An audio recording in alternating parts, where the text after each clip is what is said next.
Ma'am இப்போ தசா புத்திகள் அடிப்படையில யார் யாருக்கெல்லாம் கோடீஸ்வர யோகம் கிடைக்கும் அப்படின்னு சொன்னீங்க. இருந்தாலும் இந்த 2026ல இந்தந்த ராசிகள்லாம் கொஞ்சம் கவனமா தான் இருக்கணும் அப்படின்னா அது எந்தெந்த ராசிகள்? ஃபர்ஸ்ட் வந்து மேஷத்தை சொல்லணுமா, ஏன்னா மேஷம் வந்து 7 நாட்டு சனியில இருக்காங்க. 7 நாட்டு சனியில இருக்காங்க. பிற்பகுதியில சனி மேல குருனோட பார்வை இருக்கு அப்படின்னாலும் சனிக்கு அப்படின்னு உரிய மரியாதை நம்ம கொடுக்கணுமா. அப்ப மேஷம் எதுல கவனமா இருக்கணும் அப்படின்னா, பெரிய லெவல்ல கடன் கொடுக்கவும் கூடாது, கடன் வாங்கவும் கூடாது. ஆரோக்கியத்துல கவனம் அப்படின்றது வேணும். தொழில் செய்யற இடத்துல சின்ன சின்ன குழப்பங்களும் பிரச்சனைகளும் வருது அப்படின்னாலும் அதை வந்து அமைதியா இருந்து சம்பாதிக்கிறது நல்லது அப்படின்னு சொல்லலாம். ஆக மேஷம் ஃபர்ஸ்ட் வந்து கவனமா இருக்கணும். அதுக்கு அடுத்து சிம்மம் கவனமா இருக்கணும். சிம்மம் எதனால கவனமா இருக்கணும்? சிம்மம் அஷ்டம சனியில இருக்காங்க. அஷ்டம சனியில இருக்காங்க அப்படின் போது 5 விஷயத்துல கவனமா இருக்கணுமா. ஒண்ணு, மொதல் விஷயம் கையிருப்பு காசு எவ்வளவு இருக்கு அப்படின்னாலும் யாரோ ஒருத்தவங்க நெருக்கமானவங்க என்னால முடியல இல்லன்னு சொல்ல முடியாதவங்க வந்து என்கிட்ட கேட்பாங்க. ரொம்ப அர்ஜென்டா கேட்பாங்க. நாளை காலையில நான் வந்து டான முள்ளு வந்து 6ல இருக்கும்போது நான் கொடுத்துறேன் அப்படிம்பாங்க. கொடுத்தா 2 வருஷம் ஆனாலும் திருப்பி தர மாட்டாங்க.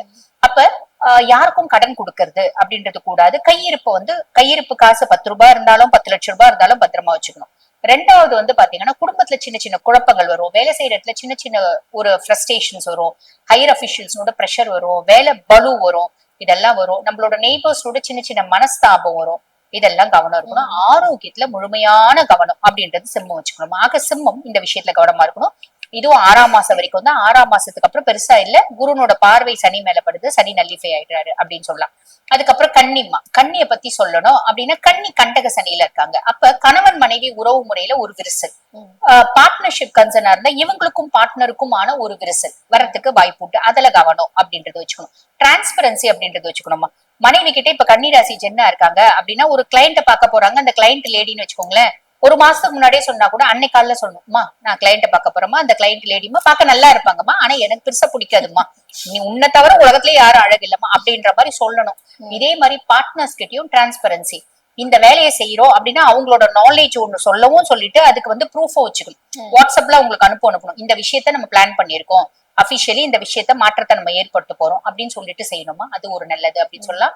ஆரோக்கியத்துல கவனம் வேணும். அதே மாதிரி பிரயாணம் டிராவல் பண்ணும்போது கவனம் அப்படின்றது வேணும் கன்னிக்கு. அதுக்கப்புறம் வந்து பாத்தீங்கன்னா தனுசு வந்து அர்த்தாஷ்டம சனியில இருக்காங்க. தனுசுக்கும் வந்து பாத்தீங்கன்னா ஆரோக்கியத்துல கவனம் அப்படின்றது வேணும். குடுக்கல் வாங்கல் கவனம் அப்படின்றது வேணும். யாருக்கும் கொடுக்கவும் வேணாம், பெரிய லெவல்ல வாங்கவும் வேணாம், யாருக்கும் வாக்கும் கொடுக்க வேண்டாம்.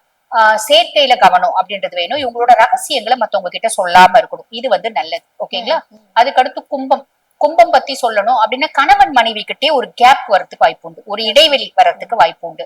ஆரோக்கியத்துல கவனம் அப்படின்றது வேணும்.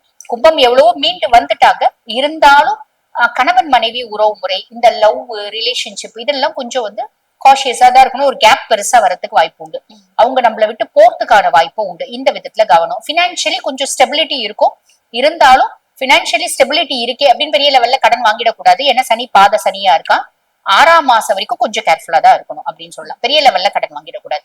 அதே மாதிரி மீனம் ஜென்ம சனியில இருக்கிறதுனால மன ரீதியான குழப்பங்களும் ஃப்ரஸ்ட்ரேஷனும் எக்ஸ்ட்ரீம் இரிட்டபிலிட்டியும் வரும்.